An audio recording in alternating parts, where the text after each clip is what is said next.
González y el día de hoy te voy a hablar acerca de las primeras 3 etapas de la psicosexualidad de Freud.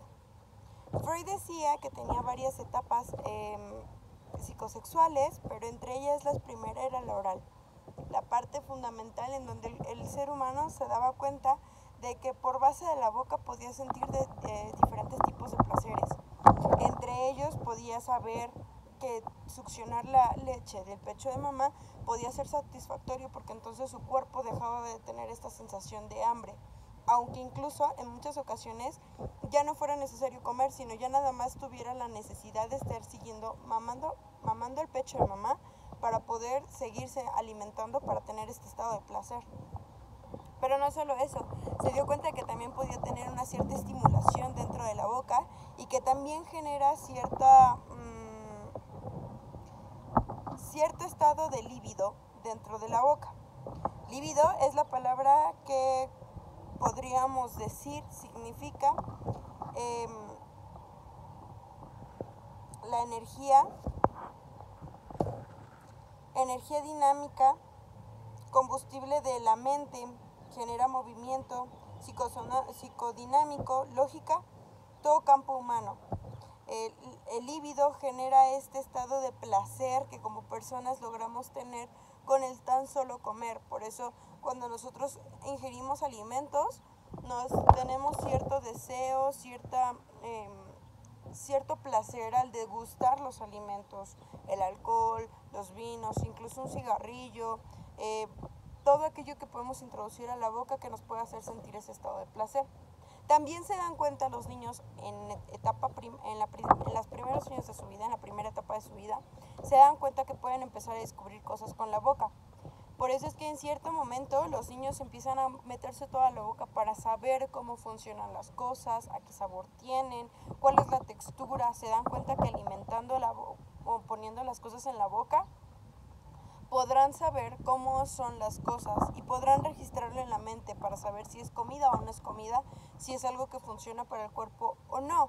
E incluso muchas veces lo mantienen como estado para jugar. Por eso en ciertas ocasiones a los niños les cuesta mucho trabajo dejar el chupón a las primeras edades porque sienten placer a la hora de succionar con la lengua, jugar con la lengua, con la boca y sus sabores. Después de esto pasan por la etapa anal.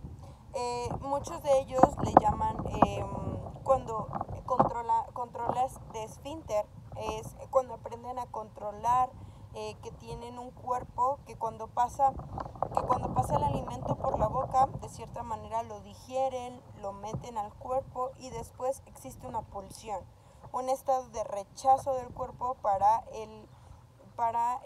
pues en este caso lo que vendría siendo la popó o la pipí. De cierta manera esto tiene mucho que ver con el cómo ellos empiezan a tener el control de sus vidas y el cómo ellos empiezan a controlar su cuerpo. Normalmente y aproximadamente esto es a los 3 años de vida y empiezan a retener, acumular y saben que cuando ellos se evacúan en algún lugar van a poder tener de cierta manera un premio, en este caso será la popó. Por eso incluso en muchas ocasiones los niños se sienten gustosos de regalarle su popó e embarrarse la popó con las manos y regalárselas a los papás o a las personas que los quieren. Es como un estado de decir, mira, lo que hice es un regalo para ti. Pero no solo eso, sino también significa el cómo aprenden a controlar este estado de cierta manera les genera cierto líbido, cierto placer hacer del baño. Por eso es que cuando ellos hacen del baño tienden a hacerlo por todos lados y no les genera algún remordimiento hacerlo en el sofá, en la cama, en el tapete, en la calle, en donde sea, porque ellos sienten cierto placer a la hora de desechar eso que ya no quieren. Pero como seres humanos y ante una sociedad, nosotros no podemos permitir que nuestras personas vayan haciendo popó por todos lados, ni pipí por todos lados. Entonces, por eso es que aprendemos a controlar nuestro esfínter. Esto nos enseña a controlar nuestras capacidades y nuestra mente para poder saber qué es lo que está bien y qué es lo que no está bien. Y también discernir entre lo que podemos y no podemos hacer ante la sociedad. Aquí son las primeras pautas que tenemos para saber que Hay cosas que sí se pueden hacer y hay cosas que no se merecen, no se pueden hacer.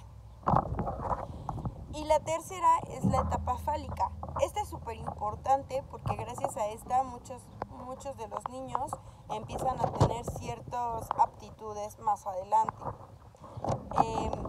La fálica viene de la palabra pene y esta se da entre los 4 y los 7 años. Es muy común que los niños en cierta etapa empiecen a explorarse y a autoconocerse. Esto es muy normal y esto se deriva a esta etapa fálica que tienen los niños en estas edades. Para el niño empieza a conocer que si tiene un pene, entonces podría tener cierto poder. Se dan cuenta que los hombres son los que mayormente tienen el poder y les rigen nuestra sociedad, y las mujeres en realidad no. Por eso de cierta manera se crean la idea de que entonces aquellos hombres, los que tienen pene, serán quienes van a gobernar, quienes van a tener el poder en nuestra sociedad. Por eso esta etapa fue muy criticada por Freud, porque justamente decía que era la etapa fálica, la etapa del pene. Y fueras hombre y mujer, pasas por esta etapa. No hay, es que eres mujer y no tienes pene, no, pasas por esta etapa. Esta etapa tiene una cierta importancia dentro de la vida del cuerpo y del ser humano porque empieza a descubrir que tiene algo que le genera placer y poder al cuerpo. Cuando somos pequeños y nos empezamos a descubrir y a autoexplorar, normalmente escuchábamos a personas que nos decían, es que se te va a caer, es que no lo vas se te va a romper o te lo voy a quitar. Este estado de castración, por así decirlo. Y entonces la persona piensa que si se toca el pene, o en este caso podría decirse también la vagina o el pecho, de cierta manera están promoviendo que se los quiten, que les quiten el pene, ¿no? Los niños, para enfocarnos de cierta manera, los niños se empiezan a dar cuenta en estas etapas que hay personas que tienen pene y hay personas que no tienen pene. Pero ellos no empiezan a entender por qué es que sí tienen pene y por qué no tienen pene. Ellos entienden que entonces, como la sociedad ya les dijo que se les iba a caer, ellos entienden que las personas que no tienen pene es porque ya se les cayeron, los castraron, se los quitaron. Algo hicieron mal para que se los pudieran quitar y empiezan a pensar, es que yo no quiero que me lo quiten. Esto tiene mucho que ver porque después en esta etapa viene la etapa del Edipo, que lo vamos a ver en otro video, pero justamente esta etapa es fundamental para este proceso de vida y el cuerpo empieza a tener cierta comodidad, se empieza a acomodar de cierta manera y empezamos a entender cosas de cierta manera, tenemos ideas que se registran, como ya lo dije en otro video, en el ello, se registran en el inconsciente. Y hay cosas que también se registran en el consciente gracias a este tipo de etapas. Freud estuvo muy criticado por estas etapas porque todo tenía que ver con la sexualidad. Y decía que cómo era posible que un niño tuviera tal sexualidad. Pero Freud no se refería al coito, por así decirlo, no. Se refería al estado del deseo, del líbido, de descubrir esas emociones de placer gracias a estas etapas. Pero pues este es por el video de hoy. Te veo en el siguiente. Bye.